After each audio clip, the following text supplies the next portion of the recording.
Live షోకి తిరిగి స్వాగతం. క్రీమీ లేయర్ నిర్ణయాన్ని తెలంగాణ సర్కార్ వెనక్కి తీసుకోవాలన్న బీసీ నేత ఎమ్మెల్యే ఆర్ కృష్ణ వ్యాఖ్యలతో ఏకీపిస్తారా అంటే 29% మంది అవునని 71% మంది కాదంటున్నారు. హలో హలో హలో భానుగారు మీరు మాట్లాడండి. హలో హలో చెప్పండి. మాట్లాడండి. ఇప్పుడు ఈ స్పీకర్ గారి మీద అవిశ్వాసం తీసుకోవాలన్న ఆలోచన జరుగుతోంది కదా, దాని మీద ఏమంటారండి? నేను ఒకటే చెప్తున్నానా, ఈరోజు అసెంబ్లీలో వ్యవహరించాల్సిన తీరు అందరూ నేర్చుకోవాల్సిన అవసరం ఉంది. ఈ రోజు కాదు, గత కొన్ని సంవత్సరాలుగా ఒక ప్రజాప్రతినిధి అంటే అందరికీ ఆదర్శం ఉండాల్సిన అవసరం ఉంది. లోపల మాట్లాడాల్సిన చర్చ పక్కకు పోయి ఈరోజు చర్చ వేరే విధంగా పోతుంది. పాలసీ విషయాల మీద మాట్లాడండి, మిమ్మల్ని ఎందుకు సస్పెండ్ చేస్తారు? అనవసరంగా రాద్ధాంతం చేసి ఏదో వార్తాపత్రికల హెడ్లైన్స్లోనో న్యూస్ ఛానల్స్లో టాప్ ప్రయారిటీలో కనపడాలనే ఉద్దేశంతో మాట్లాడితే మంచి పద్ధతి కాదు. రాష్ట్ర పునర్నిర్మాణం కోసం కానీ ప్రజా శ్రేయస్సు కొని మాట్లాడితే ఎవరు సస్పెండ్ చేసే అవకాశం లేదు.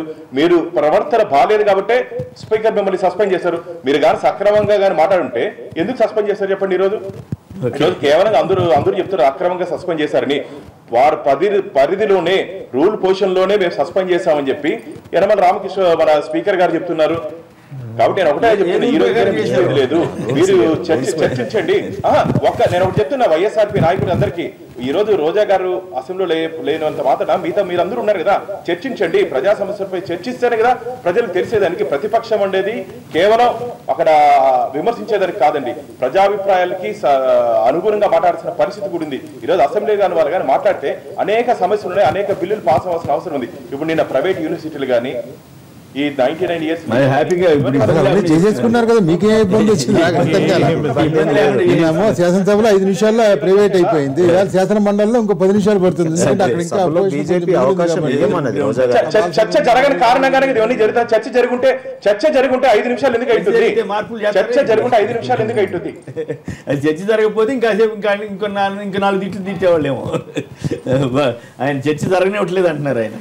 కాబట్టి చర్చ జరగాలని చెప్పి కోరుకుంటున్నాం. ఆయన ఎన్నిసార్లు చెప్పినా కేసీఆర్ గారు మీరు చెప్పలే, మీ పార్టీ విధానం ఇంతవరకు చెప్పలే. మీరు అది చెప్పకుండా మీరు లాగింగ్ చేస్తున్నారు.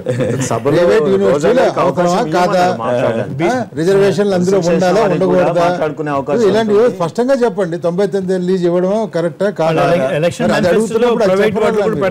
బీజేపీ చెప్పింది. మీ ఎమ్మెల్యేలేమో వాళ్ళ మంత్రులుగా కూర్చుని కేబినెట్ సమావేశాల్లో ఆమోదిస్తారు బిల్లుని.